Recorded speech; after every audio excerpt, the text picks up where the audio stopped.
Here we have another awesome podcast. I have just had JoJo Miracle Patience. Just finding out why she's got her name is worth listening.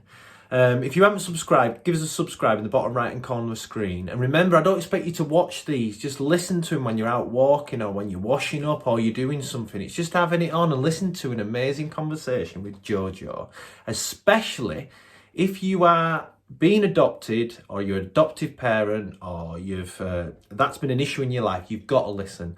Or you just want to know about transformation. This was one of my favorite podcasts ever. JoJo's energy was like ping. I absolutely loved it. Hope you love it also. If you've got any comments, place them below. But here we go. Here is JoJo Miracle Patience. Just watch the first bit to find out why that is her legal name. Welcome everybody. We're live again. It's Monday the 28th of June in the UK. The sun is shining, so we're feeling really good. I'm going to introduce our first guest now. And I'm dying to know where the name comes from. So that's the first question we're going to give you, JoJo. So this is JoJo Miracle Patience. What a name. Hiya. Hi. How lovely to see you. And you too. I just turned me off. Yeah, I'm here. You're there. Perfect reception. It's beautifully sunny here. It's super hot. It's about 37 degrees. Is that too hot? That's a little me and that. Yeah, it's too hot. Yeah. Is it humid? No, it's just hot at the moment. Yeah. Right. Well, are you British? I am British? Yeah. I'm a so British. you know all about our weather. Yeah, I do. Yeah, absolutely. Yeah. Well, I'll give it an example. Start with this just before we find out where your name comes from. So the weather is a good. I think anyone who lives in the UK has a way that, if everyone else, like with the weather, we learn to not let it control us as we do nothing. Yeah.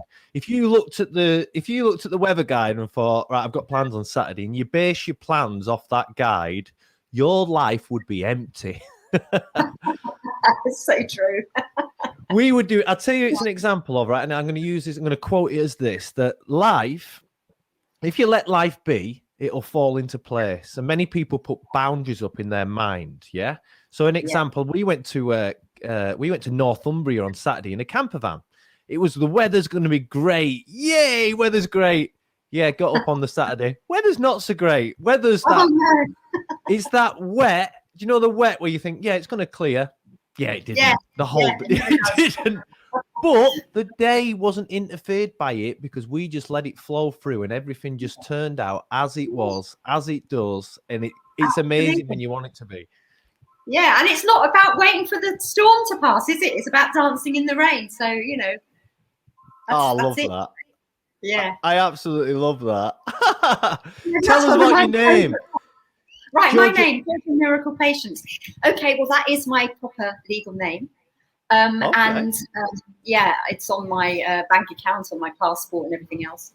And it's, I'm an adoptee. And what does that mean? Sorry. It means I was adopted. Okay, sorry. When I was a baby. Yes, I was adopted when I was a baby. And so I was given a different name from my birth name. But over the years, I decided I got married and then I got divorced. And I thought over the years, I thought, do you know, I need to find a name that fits me. And my name was Joanna, and everybody used to call me JoJo anyway. So I decided to ditch my name that I had previously, keep with the JoJo, take on my birth mother's surname, and then remind myself. You had Brett on here not long ago, and I worked with Brett, and he said to me, JoJo, if ever you don't believe in miracles, just remember you are one. So I thought, I'm going to put Miracle as my middle name, and just so that I remind myself every time I write or see my name that I am a miracle. And I've even got wrong arm. I've even got it tattooed Miracle, so that when I'm in the shower, it reminds me that I'm a miracle and I can't forget it. So yeah. Oh. So I weren't expecting it to be such a good reason. I thought you'd just done it as that is brilliant. I love it. Oh, yeah, sweet. Yeah. And it's not often that we get to choose our own names. And I think, you know, and for me, because of the person that I am and my background and my story and my transition from self-loathing to self-loving, that I wanted to recreate myself, I suppose, the person I wanted to be. And so it fits me. And everybody says my name suits me. So I guess it does. I love it. You know, it's so like, I'm interested. So Patience was your birth mother's name? Yeah. So that's a lovely name. But interesting, It is a lovely name. Yeah, I always laughed to myself because when I was younger, I qualified as a nurse, and I thought, my God, imagine if I'd had the surname Nurse Patience. I used to have dentists called Mr. Payne. Oh. Oh my goodness. Anyway, so that's that part of my name. Yeah. Oh, so I've had it for about 4 years, I think. Now I've changed my name. And my kids, because it obviously it's not my married name, and I'm divorced now. And I said to my children, how would you feel if I ditched the married name? And they went, well, it makes sense, Mum. So that was great. I spoke to my birth mother and I said, how do you feel about it? And she said, I'd be honoured. So that was beautiful. So I've got someone watching. I know one of my friends is on the, is it not Iceland? What do you do? You come back off holiday and he's stuck in some hotel somewhere. He's called Paul. He says it's the best reason. He said, yeah, quarantine. He's having a bad time, but he's writing a book. So it's probably actually, I didn't say it's probably a gift to him that there's no better time to write your book than you're forced into a time that you have to write. Yeah, so actually, just like everything else in life, you think, I think, and this is genuine, everything that happens to you isn't actually bad. It's actually the universe correcting itself so that because like anything, like I've had something bad happen to me, and then later on I think, actually, without that thing that happened to me, how would this next point have come? It wouldn't. No. It wouldn't. I think sometimes it's about. Sorry to cut across you. I think sometimes it's about the universe helping us to recalibrate. That's how I see it. That it's a kind of recalibration of where we are. So yeah, absolutely. I absolutely love your story about your name, because interestingly enough, there's only one like I've asked you about your name, but do you know when people have tattoos and you have a tattoo and it's important? The one time I asked someone, I said, he had this big crazy tattoo, and I said, what? And I said, what's your inspiration behind it? And then he went, I thought he was going to come up with some, and he went, well, when I was serving in the Afghan war, I had a friend, and before he died, he'd done this picture. And in this picture, after he died, I said I was going to get this tattooed on him. I've never had anyone's amazing encounter the day I asked. And the day I asked him, I know, wow, it was a wow moment. So your birth mum, I'm interested. Do you have a relationship with her? Yeah, well, I did. She's deceased now. She's passed, transitioned onto her next journey, which is amazing. But I did have I traced her when I was probably in my 30s. Wow. After I'd had my husband and I had our first child, although I did have a child before that, but that's a whole nother story. If you want to hear that one. I want to hear it all, of course. I think people want to. So I'm an adoptee, but I also had a child adopted. From a misspent youth. Yeah, I get that. Well, I reunited with both of them. So in my 30s, I reunited with my birth mother. I traced her. And I think sometimes if you become a parent, you see things in your child that you recognize, and little traits, or gosh, he's got so-and-so's nose, or he's got my color hair, or whatever. And then you wonder, as an adoptee, where you've got your own traits from, and your own look, or your behaviors, or your thoughts, or your hobbies and things. And so, of course, and when I looked in a mirror, there was nothing I could recognize before I had my children. There was no semblance of mirroring, as most normal people have that anyway. You look at yourself in the mirror and you go, oh my God, I got my dad's nose, whatever. Whereas for an adoptee, you look in the mirror and there's nothing familiar that's looking back at you. And that can be quite destabilizing for people. And so when you have your first child, it's the first time you actually see somebody that might look like you. So that then prompted me to want to go and trace my birth mother. Oh. Yeah. It's quite interesting, right? Because I actually know a little bit about this only because of TV. There's a new TV program. Oh, it's been going a while with Davina McCall. Oh yeah, no, and and Oh my God. yeah, I've met Nicky. He's amazing. Yeah, I mean, he's got the best voice ever to do. I remember him from Radio 2. He used to do was it the Love Voice? Something that he did that his voice just matched. Yeah. But I found that program. I have it on Series Link, and if I ever feel like I don't mind a cry. I don't like crying in front of people, and I can tell you I do it. But every so often, I think I need to clear out. I watch that. Yeah, phenomenal. Absolutely. Yeah, it's incredible. There's a lot of adoptees who don't like it because they think it only shows the positive sides. But for me, I think to myself, there are those people who've spent a long time trying to search for people and they've never had any success. I know. And now they're getting that success. And for them, it's a perfect closure. And, the general public love good news stories. They love adoption stories. They love the lost and found stories. And, it might be, that they'll travel with you on the roller coaster ride of the emotions that you go through. And you're talking about your friend writing a book. I wrote a book. Oh, brilliant. What's it called? It's called Adoption Alchemy. And where can people find that? They can find that on Amazon. Amazon. But I think that people love that happy ending. And so if the program showed, the endings where people get the door slammed in their face or they find something dreadful out, I think it wouldn't have the same sort of viewing. So I understand that people do get upset about, the fact that it may show adoption as all being unicorns and rainbows. But I love the program myself, and I've met Nicky, and in fact in my book he's mentioned in terms of the support he gave me when I said I was writing a book, and he was really supportive. So and I just think, and he's an adoptee as well, you see, so he has an understanding of what it's like to be an adoptee. Yeah, he was adopted as a baby as well. I didn't know that. Yeah, that's why he's perfect for the job. Yeah. Wow.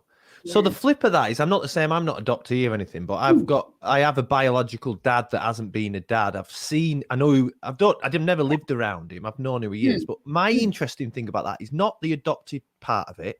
So my name's Christian Hoyle, and I live in the Lake District now, and we're from Greater Manchester, a place in Greater Manchester. Yeah. And my nan rang me years and years and years ago, and she said, keep getting these phone calls that my grandson's messing around down near the park, and I keep telling him he lives in the Lake District. So this would go on a little while. But what actually turned out from it was my biological dad went and had other children, and he called him Chris Hoyle. So there's a lad out there called Chris Hoyle. I know his sister, I've got her on my socials, but and this was what random, the estate I lived on, they lived 2 doors from where my house was. Oh, that's I know, it's the randomness of it, random. Yeah. I've got the half sister and brother, and I've got her on details. I really want to meet him because he's a guy. I'm a guy. He's a guy. I mean, I can see what he looks like. He doesn't look like me. I've seen a picture now, but I really want to meet him, and for some reason, they don't want to meet me. I don't know why. And I think because people are scared. I think often people don't want to meet because it rocks the boat. Because sometimes when you find out, I know for some adoptees, because I'm a coach for adoptees, and some of my clients will say that that they're met with hostility, or they just don't want to be found, or the birth mother or siblings don't want to know them.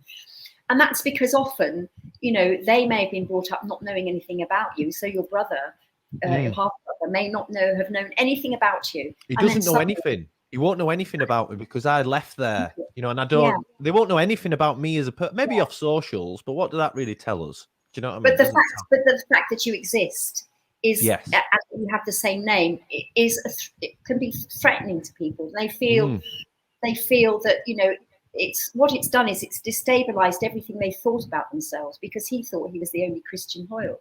He's Chris. I think he's Christopher Hoyle. I'm Chris. Yeah, but it's still Chris Hoyle, because I often get called Chris. Yeah. It's the same, So he may have been in total shock the fact that there's another sibling, and that everything he knew about his life isn't quite what he thought it was. So there's that sense of, you know, everything you know isn't quite as it seems. Yeah. And people get scared by that because it means that you have to unravel stuff, and people often don't like to unravel things. That's a very good explanation. I feel better for you telling me that. Bless you. But the other one, before I've got a couple of things that I want to bring up after that. But because I didn't know that you were adoptee, the best one I've ever watched on the program was, you watched it. There was a woman she, you know, like yourself. One, she looked for your birth mother, and it was so rare. What happened in this one was she did find a birth mother, but it turned out that a birth mother was still with her birth father. And what had happened was they were 15 when they had her, and at that generation years ago, as you know, that it was seen in negative lights as young people, and they were often taken from these. But the thing was, they'd spent their whole life looking for them. And then it also turned out that they had 4 brothers and sisters to the same mum and dad, and they all met, and it was like, oh my God, you know, I know they only sell the good story, and you're right, I never thought of it like that. But I don't read the news because they only sell bad stories. Oh, so I'm the same. Yeah. It's nice. And someone tried to convince me yesterday that I should start watching the news. I went, I don't read the news. Well, this is why you should, because you need to know things. Oh, no, I don't. Not that stuff. Look at my life. I'm having a great time. do I really need to know about the crap that's going on there? Yeah. What's going on with you then? What's going on with you, Jojo? I'm interested. What's going on with you, your life? I'm living in Thailand. I work with Brett Moran, actually. Yeah, he's cool. He's got the coolest voice. Do you know, I've watched because what I never do is I never look at people before I've done the podcast because I don't want to interfere. So since Brett, I'm getting hammered by his any of his adverts, and they're tracking me like mad. But he has got a way with words, and I find he's got a tone in his voice that makes me want to draw. It makes me want to come over to Thailand and be with elephants with him. Oh, come over. You know, we can all just sit coconuts under the tree. It'd be great. But yeah, so I'm living in Thailand. I've been here 4.5 years. And I'm loving it. I did have a vegan cafe for a while, but I shut it late last year with all the big seabird shenanigans going on. And no big deal, because I'm not super attached. So I don't kind of get attached and wound up about, oh my God, it's fair. And so I'm not kind of that person. Well done.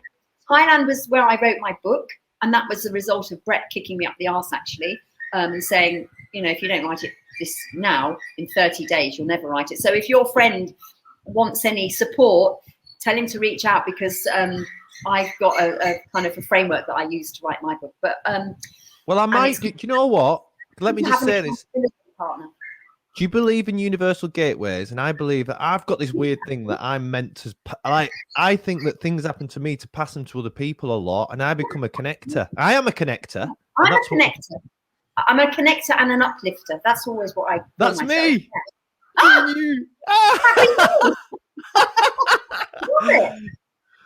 Oh, you were. Katie told me that you were great. And the thing is, what you can't it's a bit like text. You know, like text is a form of communication. Yeah. You and I have just text in a sense, haven't we, on Messenger? Yeah, absolutely. Yeah. It really it's not the way. Like, the best way to meet people is meet them as a person. Because I'm rubbish at texting. Anyway, and it's the worst. Like in your relationship, I'm a bad man sending a text to say my thoughts. It's the worst form of communication in the whole world, I think. Well, one of the worst. Yeah. Absolutely. And you get more of a feel for someone when you're talking to them face to face, and even if it's on Zoom or what we're using at the moment. Some medium. But you know, I think it's much better to do that, and because people can be terribly misconstrued when you're texting or when you're messaging or whatever. And you know, and you read what you want to read into it. Whereas if somebody's talking to you, it's much less likely to get misunderstood. So I think it's you know, and you can feel a sense of what the person's like as well, I think, when you're face to face. So I think it's a great way to you know. Well, all I saw was you in that little box, and you were bubbling even before. So I'd been like, So what? Well, I'll just tell you what happened this morning. I got ready to go to the gym, and I thought I'm going to start this Monday with the gym. I'm just about to go, and then because the original podcast was with someone else at 11:30, then it came up on my phone. It's at 10. Oh, I can't go. So I ran up the hill outside my house a few times. Didn't go to the gym. Got down here, and if I'd have got your message earlier, I could have gone to the gym. It was like, yeah, but you'd messaged early enough. I just missed it, sort of. Shall I say something hysterical? I've cancelled the gym to do this podcast. Well, I'm still going to go later because I didn't do gym. I like to do a little bit. I do a range of stuff, but gym, I like that tenseness, and the stretching as well. As I'm getting a bit older, just the sciatic, all that kind of stuff's going on. Huh? Yeah, I said you should worry getting older. No, but a lot of sport creates a lot of injuries, and I want to prevent them going forward. And realize that bending down to touch my toes, I'm that far off it. I'm like that. Just do it every day. Just do it every day, and then it gets easier and easier. And allow yourself to hang there for a minimum of 12 seconds or whatever they say that you should do. But just so that it just hang and don't push it. Just to hang, and after 2 weeks you'll be touching the floor.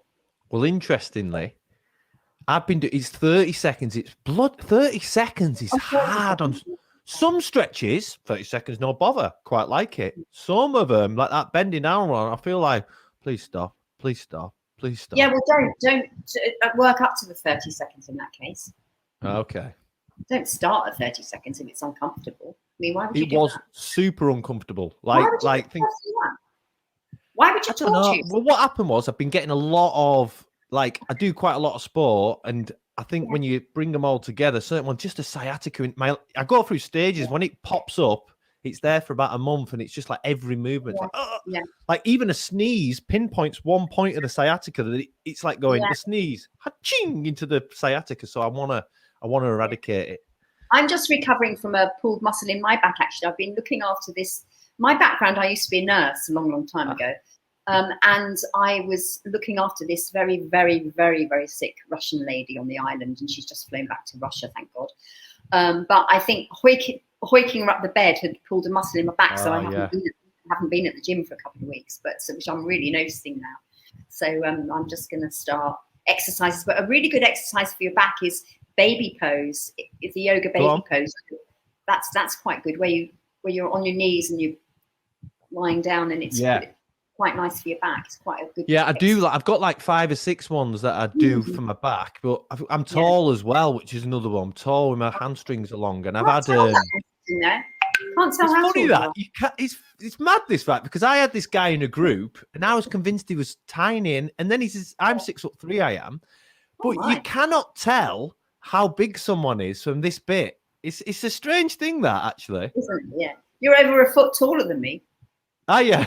I'm 5'1", so yeah. 5'1". Yeah, but I could be like the Incredible Shrinking Woman. I could be shrinking every year. I don't know. I've got this interesting. They say that my partner's 5'4", and my kid's mum was 5'4", and a lot of partners before that have been 5'4". I don't know what it is, but I seem to 5'4". I don't know. Or maybe I'm not saying I'm excluding other sizes, but for some reason the universe delivers me that for some reason. Yeah. Oh, well, maybe they just need that kind of support and protection from somebody taller. Who knows? Yeah. I mean, I don't know if you want to know anything else about me, but I do. Because as well as being adoptee, I think I mentioned that I had a baby adopted when I was a teenager. And I had gone to live in Paris when I was 17. Wow. I left home, decided I'd go and live in Paris. But Paris, not only did it get into my heart, it got into other places. And so I found myself pregnant. And I kind of ignored it, thinking it might go away. I've heard that of youngsters doing that a lot, school age, Yeah. And of course, it wasn't going to go away. And so anyway, my mother found out eventually. Somebody phoned the UK and told her, and she came and got me, and I had to have the baby adopted. So I was slightly coerced into having the baby adopted. Yeah, that's what happens a lot. Yeah, because it was 1976 1976. Wow, year before I was born. All right, okay. So 1976, when I had him, and gave him up for adoption. So that coloured my life quite. Yeah, quite I bet it did. As you can imagine, you've probably seen on Long Lost Families how people, women are affected by that. Totally, I've seen it. Like, yeah. Like even when the people are looking for him, like sometimes you said that sometimes they've got all the reasons why they're not being wanting to be found, but some of them really want to be found and they're looking themselves, and it's like, it makes me feel nice. I know. I mean, I never searched myself, because when I had my child adopted, you were told that you couldn't, and that it was, once you'd signed your parental rights away. I don't like that. However, my son traced me. And so your son's 44 then, is he? Yeah, he's amazing. And he gets on with my other two kids, who are wonderful as well. How long has he been in your life? How long ago did he find you? Tell us about him finding you, because I'm mega, like, because of that I'm interested to the max. Because for your own personal experience as well as your brother. He traced me in the year 2000. Wow. So, in fact, the actual day was the day of the Paris Concorde crash. Wow. Which was July I don't know, whatever it was. Was it 12th of July? I can't remember when it was, but I think it was a July date.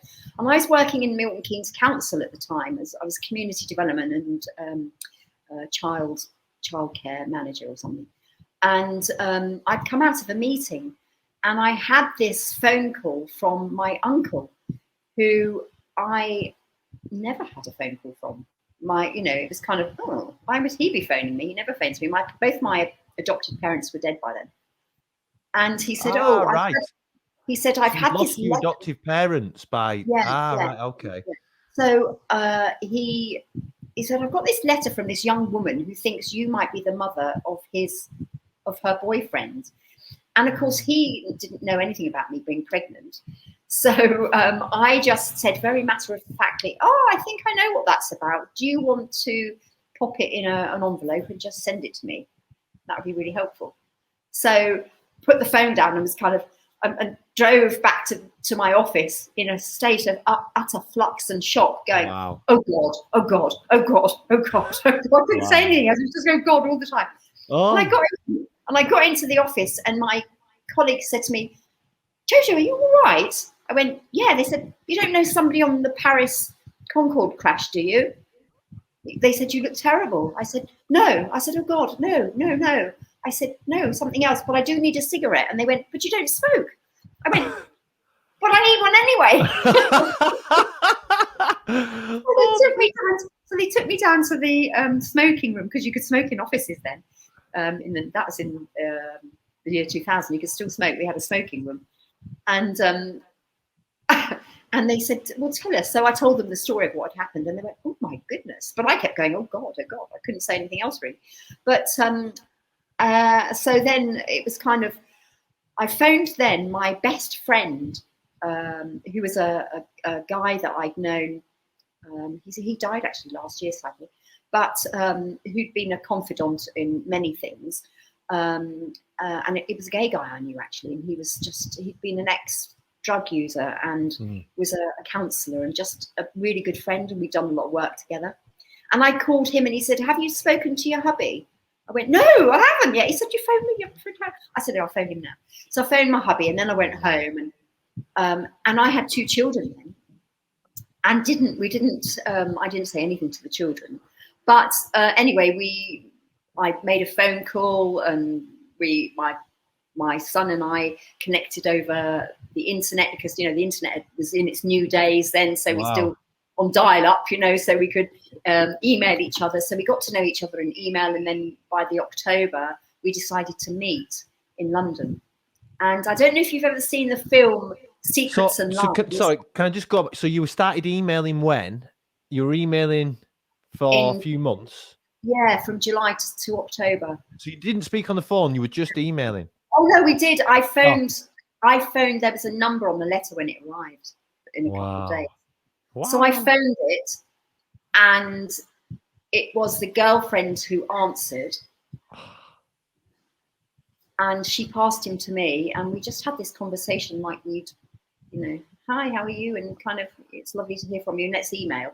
But funnily enough, he always says to me that when the phone rang, he, for some reason, instinctively knew it was me. Weirdly. Wow. So the thing is, when you have children, especially as a mother, you have this primal bond. You have this bond that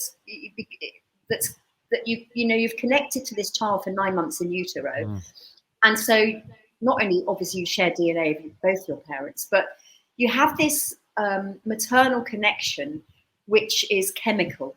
So there is a bond there. So when that bond is broken, so when a baby is taken away from its mother, it happens in any species, including humans, but when that baby is taken away from its mother, it instinctively knows it. So they call that the primal wound, and they're saying that there's a school of thought that primal wound lies gaping and open for a very long time and can influence how the children grow up and how they become adults, and there's a higher propensity of suicide and addiction and mental health issues in adoptees because of this unmet need in terms of the bonding with their maternal mother and all that sort of stuff.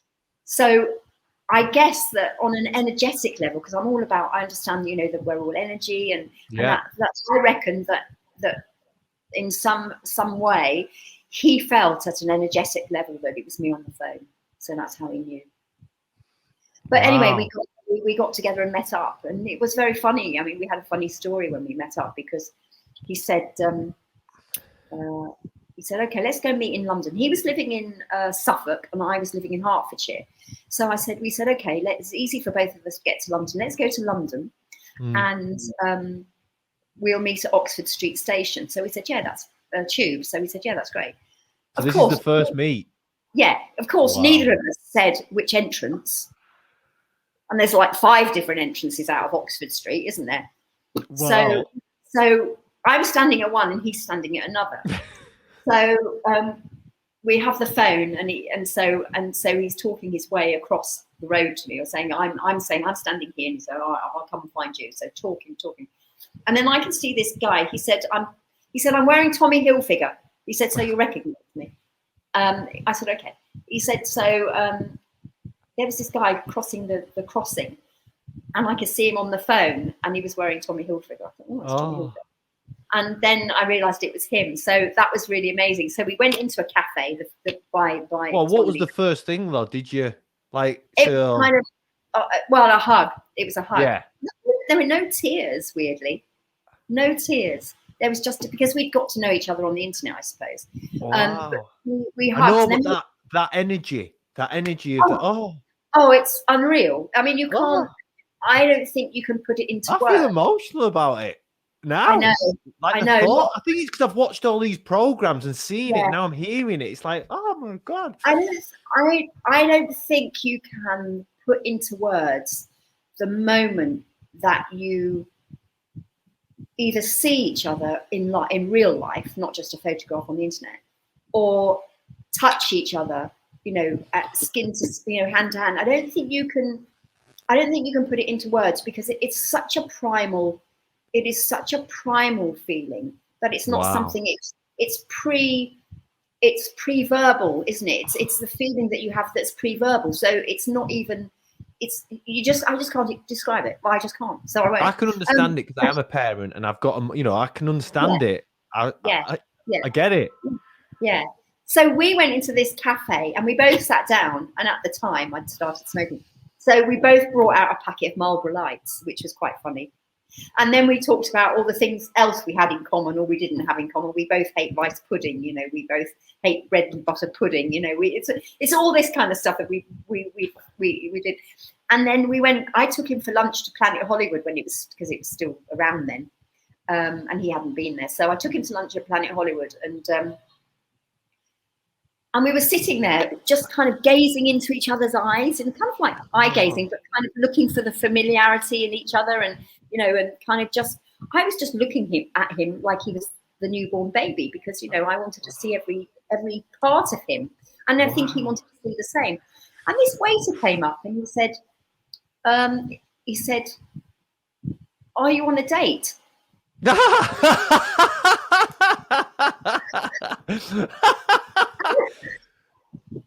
Because you were similar, and we date people who are similar.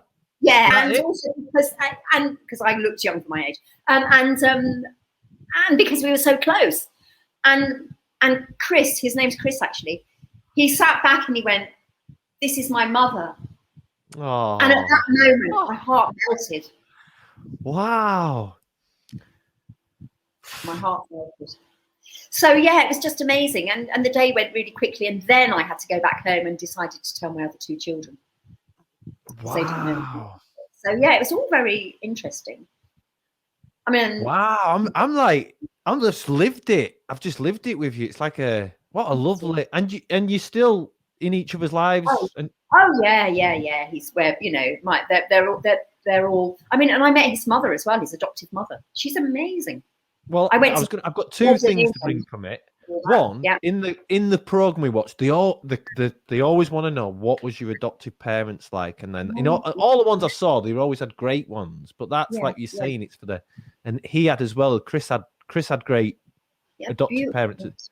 Well, adoptive mother. His parents split up actually, but right. Yeah, he had a beautiful adoptive mother who's still beautiful. She's just So my other one is you mentioned this at the beginning. So I was born, I didn't know it at the time, I was born in a safe house. My biological dad used to beat my mum up, and he was like, we were born in the 70s where it was a bit more normal then to do. I didn't know any of that. I knew he wasn't a nice person, and he still remained it.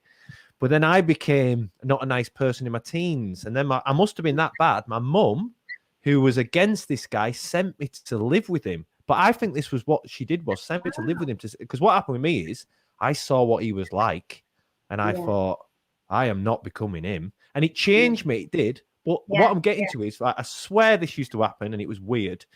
Every week, I'd go, like, I'd speak to my mum once a week, and I'd go, I don't like referring to him as, I'd say, Steve, is it all right if I ring my mum? Phone would start ringing. And I swear to you, I'm not lying, every week this happened. Every time I said, can I ring my mum rang. And we had this weird, and at the time, I didn't really understand, I was younger, and I didn't understand energy and how life works. And once you start looking at things through a different lens, you see that it has got a bit of a different lens going on when you let yourself absorb in it. And I think me and my mum had a deep connection. And now my mum's been dead since 2000. She died in 2005. I still believe I have a deep connection. And if something goes wrong in my life, I think about my mum a lot. I don't know why. My mum didn't sort my problems, but that's that maternal, sort of. It's that connection and that deep love, I suppose, and that deep nurturing sense of a parent, and I guess because all of us are, when we're nurtured and carried, aren't we, in a safe space for 9 months? So I think I think we sometimes underestimate the bond that there is between a mother and child. I mean, there's a bond between a father and a child. Of course. There is, because very different, but it's a very different dynamic. It's a very different. But it does get mentioned this lot when you're a female and you don't see. But I can only ever be a male, so I didn't have and what I didn't have was I didn't have a dad to emulate. So I did get a stepdad later on, but we had our own issues. But it's like, I didn't know how to be one, but I've tried my hardest to be the one that I wish I'd wanted. So I can't understand being a female, but I can understand my bond with my mum, and it was unbelievably strong, and I feel blessed that she was in my life. But I can't, that as a parent, I can only do my bit, and I have an emotional connection with all my kids, and sort of, it's like a deep. But I understand the mum and the mum and son. I don't, the opposite genders. You know what I mean? So absolutely, I've got 2 sons and 1 daughter, so they're all deeply beautiful. But I'm the same. 2 sons, 1 daughter. But we've extended with my partner's got a boy and a girl as well, so there's 5 of us. But I'm the same. And do you know what? Because I was a man, I had 2 boys, and I had what was the difference it was quite a lot of years. I thought, I know how to be a parent. I've got it all sussed. And then I got a girl. I don't have a clue. Still don't No. have a clue. She's now 12. I'm clueless all the Yeah. time. There's no manual. There's never a manual, is there? But then I've Right. got another friend. He's got 4 daughters, and I think he's got 4 daughters and a wife. So he lives in a house with 5 females and him. And I think, how does But that's. I mean, you know, for him that might be beautiful because he's got such a lot of feminine energy around him. You Well, know, he's in a very masculine environment actually because he works as a builder, and they're all no, those they're sound not like actually great now values because for him. women are joining the workforce within building quite a lot where Yeah. I live, and bloody good at it they are as well. Yeah. So Attention that to detail. Well, and the gender roles are just suddenly changing in what you can and can't do. You know what I mean? I think that there's certain things that we were like things of the past. Like now, when the teenager does a kid, we are not looking at getting that kid taken somewhere else. We're looking at them being a parent and working on them being a better parent. We don't do that things of the old, which are that No, that you suffered from. And yeah, absolutely.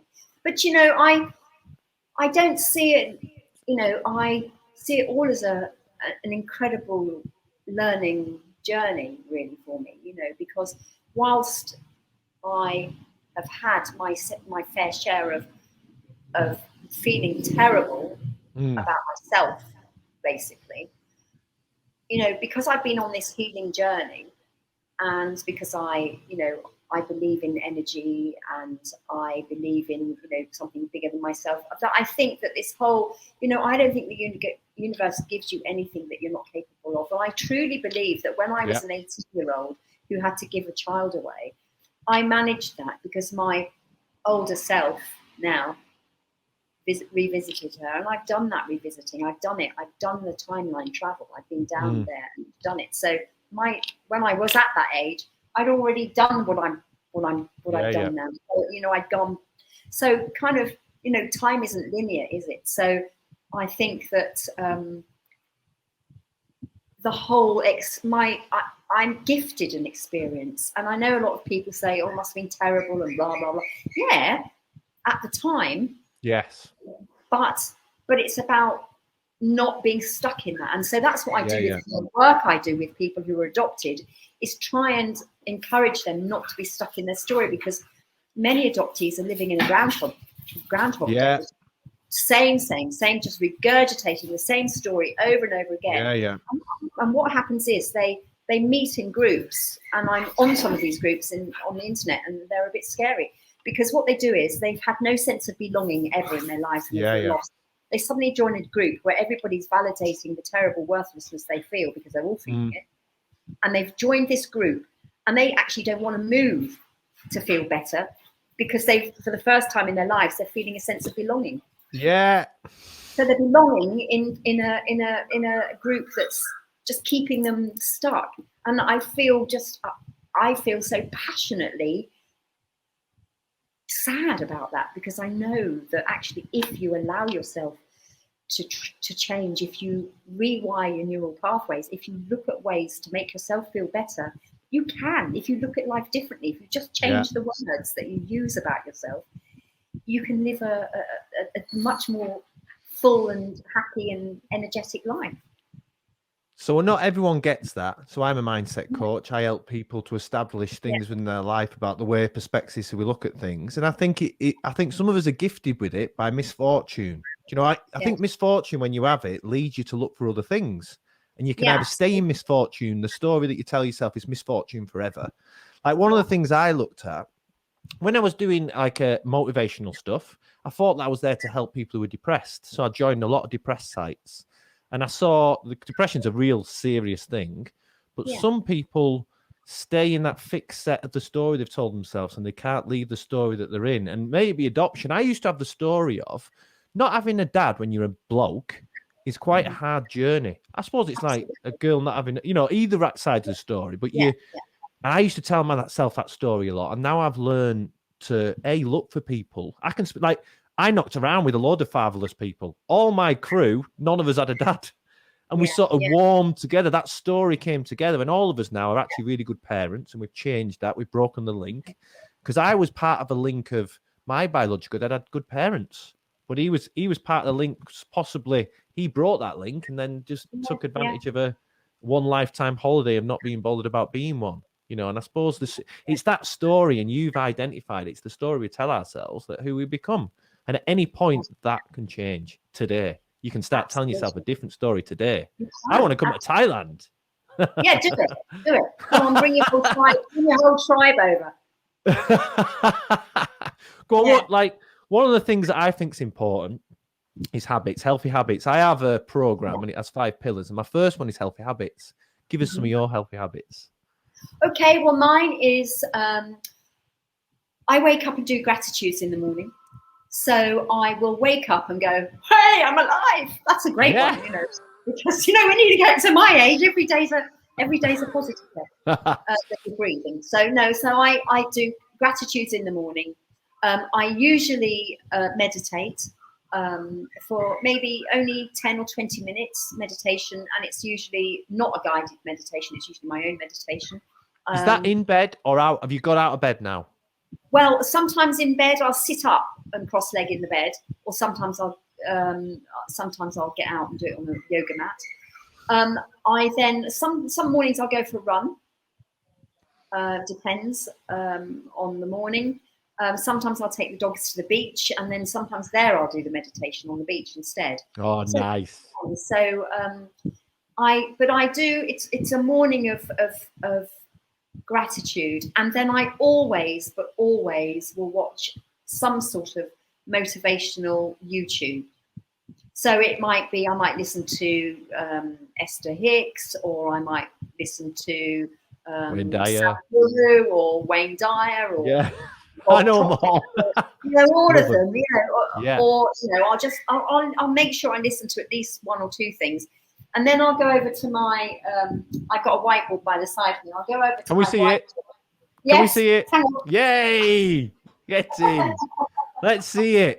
Well, I just want to inspire people to have different ways of doing it. Love it. Here we go. Well, this is my Bob Proctor one. I am so happy and grateful now that I'm earning £10,000 a month. And there's, it's just continual that. It's just loads of it. I had to write it up. I did affirmations. So you do your affirmations every morning? Yeah. I had to do a Bob Proctor thing, and I had to write that out 50 times. So I wrote some in a book, and I thought I'll put some on the whiteboard because then I see them if I don't look at the book. So hang on, I'll just put that back. So I healthy habits are the way of forming a healthy mind and a healthy go at life, and they can go at any time. It doesn't mean that in the day something's going to happen in that day, because every day has a new unique. Yeah. And when it happens, we don't have to be flawed by it. We can see it as an opportunity. We can look at it, we can address it, and we can see it through whatever lens we want to do. But some people, and it is just a way of thinking, and you're like specializing in adoptees, which I think is incredible because you're so experienced with it and you can help them. How better to know the journey? You know it. Both sides, you know. Yeah. Absolutely. I can. You know what? Like, so I didn't know anything about any of this until we've chatted, and I do. And how can I describe it? It's like, I don't know. Do you know? I get flutters. I don't know. Like, do you know? I get like euphoric flutters of certain things. I get it off music. I got it off you telling me your story about the meeting, and it was like, don't know, like a butterfly of a feel-good butterfly that's making my body feel that something's going on that's different to the norm. Yeah. Well, I think sometimes when we recognise the journey in others, I think it gives hope to our own journeys, because I think that you are at a stage where you've got this other Chris Hoyle. Yeah. And that's unfinished business, isn't it? So maybe that there's an opportunity for you to explore how that might come about. Maybe you can explore it more with from a different perspective, and from a rather than the way you've been doing it. You can just look at things differently and reframe things in your mind. And it was a random thing that. On my podcast 2 podcasts ago, a woman called Sue Stone. Have you come across her? Oh, I know Sue. She's a friend as well. Right. So how random is this? So I know I'm doing Sue Stone. So once again, I don't check people out. But when first thing, I have to go to your Facebook to see who you are, cool. And it got your name, one mutual friend. And I thought, no, 2, because Katie was one. Katie as well. The other one was my biological dad's wife. we get talking in the podcast. Not only she goes in the pub where he drinks every night, and she knew who he was. I live in the Lake District. She's all the way. He's down there in Bournemouth, but it was just like, wow, what's going on here? That's unreal. Yeah, I know. I say that's unreal, but it's not. Nothing's unreal. Because nothing's unreal. Exactly. Is it? How exciting is it that nothing's unreal? Like as you learn, I've learned that coincidences are not coincidental. Like I don't know whether this is totally flipping the subject here. It just popped to my mind, but I'm excited about it. Good. So we went camper vanning at the weekend with no journey. We didn't plan anything. We just let it unfold. So on the Saturday, we went to Banbury Castle in Durham, and it was raining everywhere. We got there, and it was nothing but everything going against us. Can we eat in here? Yeah, you'll just be 10 minutes. They left us 40 minutes outside. We still didn't eat. We went somewhere else. Still, we're enjoying ourselves because we can live in the moment. So we go to Banbury Castle, right, let's get our campsite sorted. Ring 8, all fully booked. All right, okay. What we'll do is we'll drive to some, all fully booked. And we think, right, what we need to do is we need to eat and we'll come up with a plan. We ring every single place, all fully booked. And I mean everyone. She rings one in the end, Julie, and we get one. They said, right, we don't do bookings. You can wait. Right, brill, we're in. We turn up there. Still now, we've got this massive camper van, nowhere to go. We're thinking, where are we staying? In the queue, I let my energy do what I always do, talk to someone. She goes, oh, this is random. I know there's a place up there that you can do camper vans. We know. You're joking. So we go up there. This is the bit I was getting at about a divine intervention for someone else. Part the camper van up. We are on this ultra race. So there's ultra race runners running past us. And about 10 o'clock, I've had a couple of beers and whatnot. And I'm being encouraging to all of them. I opened my door and I went, well done, mate. You're doing really good. And he went, cheers. And he walked on. So I closed my door again. I thought, I've got to go with him. So I jumped out of my camper van, ran up to him, and then ended up walking 2 miles with this guy who was doing the ultra. And he was bonking where you mean you're short of food and water. Yeah, so I went, I can tell that you're bonking, mate. We need to get some food and drink in you. And I transform, like I am a mindset coach to transform people. And this is separate. I transformed him to the point in the end, I went, am I all right to go now? And he went, you have just completely changed my race. So I got the feeling as well in the van, I can't leave him. I'm going to go. And, and I went and I had that moment with him. But I said to him at the time, do you understand about universal coincidences? He'd never heard of it. I told him about it. And maybe that was me. I was sent to deliver him a message. I am actually going to try and find this guy, but it was amazing. That's incredible. And that's you following your intuition or whatever you want to call it. I mean, that's that deep sense of knowing what to do. And a lot of people would probably think, oh, I could jump out and do it, and wouldn't act on it. But you're much more switched on, so I always act. I literally always have to do it, because imagine if I didn't, I'll be thinking, oh, I've let them down. Even I don't even know them, and I'm thinking I've let them down because I believe and I think you are. There's some certain ones of us that are different. Like I'll go to the shop soon. I'll talk to I will make sure that I encounter people, because I think that the world, like after all the lockdowns and all that stuff, that people are missing people. And there's certain ones of us that are sent out to represent those and give them.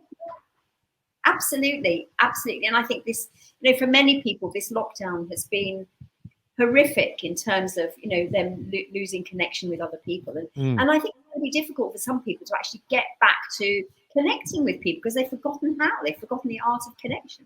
So, it needs it's like, it's like you've got a pipe, and then you've got one pipe that's big and one pipe that's small, but you need the connector in the middle to bring them together. Maybe that's your role. You're the connector. So Well, I think that you're a connector, and I know it because when I know I said it before, but I get this little box. You're in it now. There's you and I in big boxes, and down below is a little box, and you're there like this. And could you see me waving at you? You can see me. Yeah.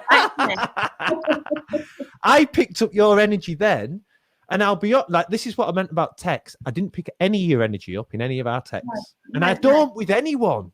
But then you meet them, and if I was to judge, like, I'm the same. If you were judging me off my texts are the same, then you meet them and you break that. It's great. It's absolutely superb. I love it. I had some semblance of what you were like because I obviously I watched Brett's podcast, and Katie was there as well. So yeah. Beautiful Katie. I love Katie. Yeah, Katie's great. I absolutely like Kate. Like, we're gonna how I do these podcasts for her because it was a random. How we connected was random. I don't know. We did this connect, and I often think I'm willing to connect. Not many people are. Like my son sometimes says, like I'm one of them who has a lot of friendships that are based on me connecting with them. And he'll go, well, if it's always you, why do you want to bother? Because if I didn't, it wouldn't happen. And I don't know why they don't connect. But I'm not caught up in ego to stop me from doing that. I think about the process and what I get from it and what they get from it. Not but they don't ring me. I used to think like that. And then I got over it, and I enjoy the energy of people. You're in Thailand and I'm here. Yeah. It's fascinating, isn't it? The world is such a small place when you've got the internet. What's the rest of your day? Well, it's what time is it now? It's 6 o'clock in the evening. So later. So it's just I'm 6 hours ahead. So the sun's just gone down. So my dogs are barking outside, and so they'll get fed, and then I'll probably go and get something to eat somewhere. Love dogs. If everyone could be like I'll give you my dog is 11, and all of a sudden in the last month things have been going down that didn't used to. Well, I'll give you an example. She's never ever done this, but Mai was walking this morning about 4 a.m. I thought I need to go to the toilet, and I can honestly say I went to the toilet and my dog was upstairs, which doesn't go upstairs, and it had done a dump on the floor in the kitchen. I swear it's never once done this in its whole. Not in my house. It has done it. But it's this older thing and getting used to that. Oh, I hope I don't start doing that.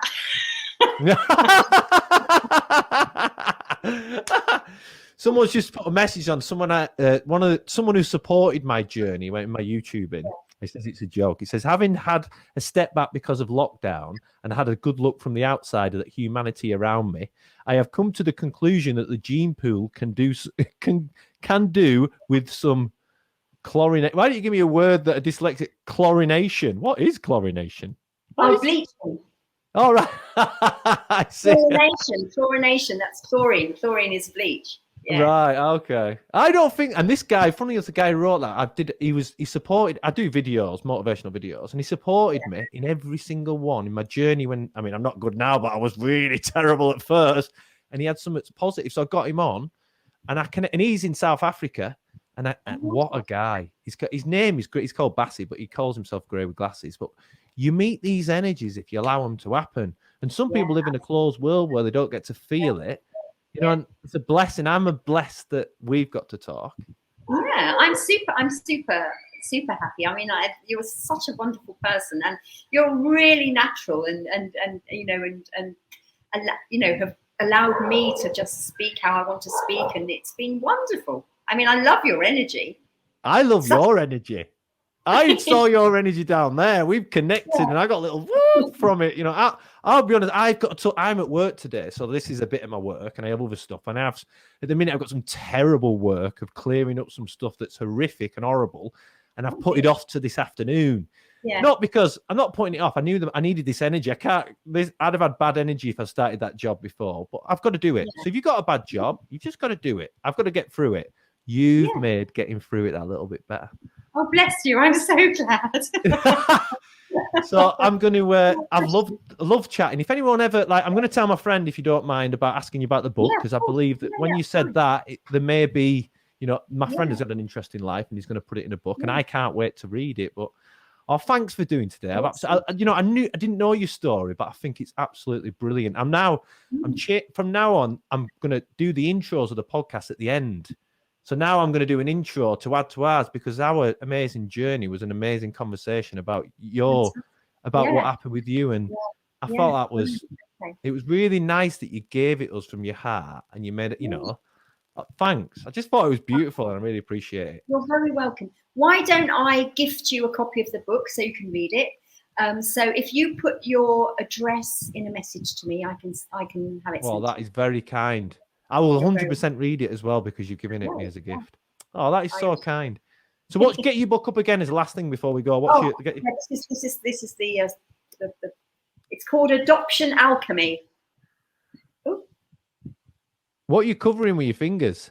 Oh, that's because this is not for resale. This is the proof copy. Oh, right. How cool No, is no. it that you've got? How cool is it that you've got a book? Yeah. So it's Adoption Alchemy from Self-Loathing to Self-Loving, and it's a self-help book actually. But it's for any. You might find it. Well, I'm going to send you a copy anyway. But I'm going to read it. I'll do any self-help. I'm listening to anyone's. I've got my own thing, but everyone's got something to add. There are exercises in it and experiences in it. There's a bit of backstory in it as well. But it may be that some of it may resonate with you because of your being. I think it does. Going out without a dad. Yeah. So, so anybody that's had an absent parent or has lived in a not traditional family unit might find it useful. Yeah. Anyway, thank you for having me. Just one last thing before someone's just put, I used to be positive for everyone, and when I went through continuous hurt and no one supported me and left, I'm having trouble relighting what used to be a bright flame, but now it's a diminishing one. Any advice?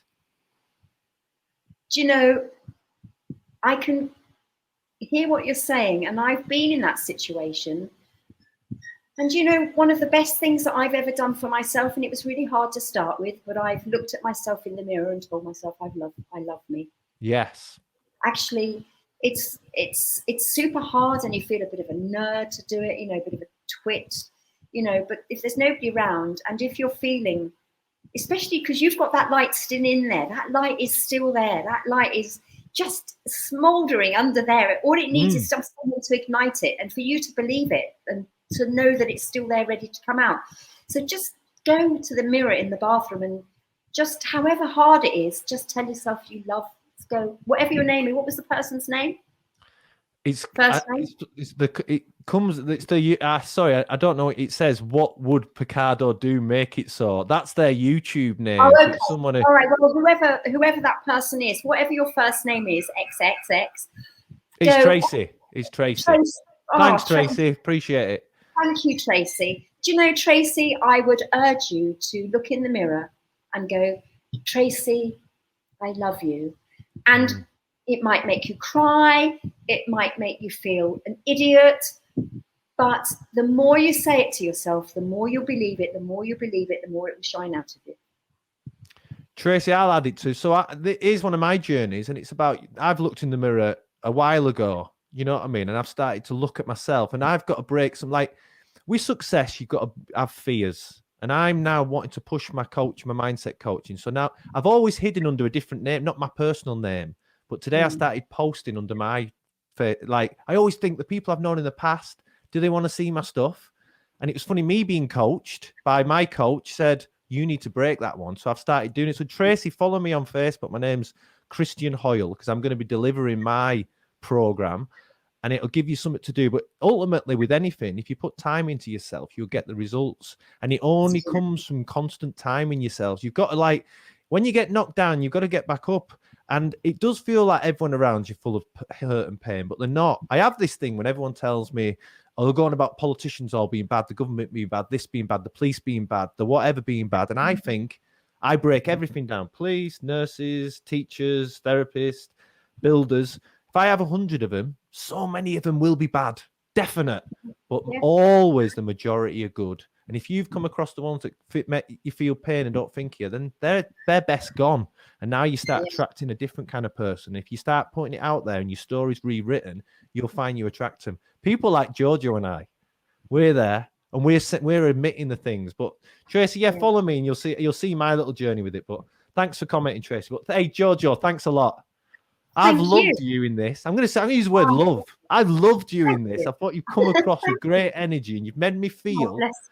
I'm going to go outside and pass the energy to someone else now when I go and get my lunch. Oh, that would be amazing. I love that. I love that ripple effect. Let's do that. Thanks so much, JoJo. We'll do it again sometime in the future because I've enjoyed it that much. Yeah. Thanks a lot. Have an amazing day. It won't end us. It'll end this broadcast. So I'm just going to press this button. That's perfect.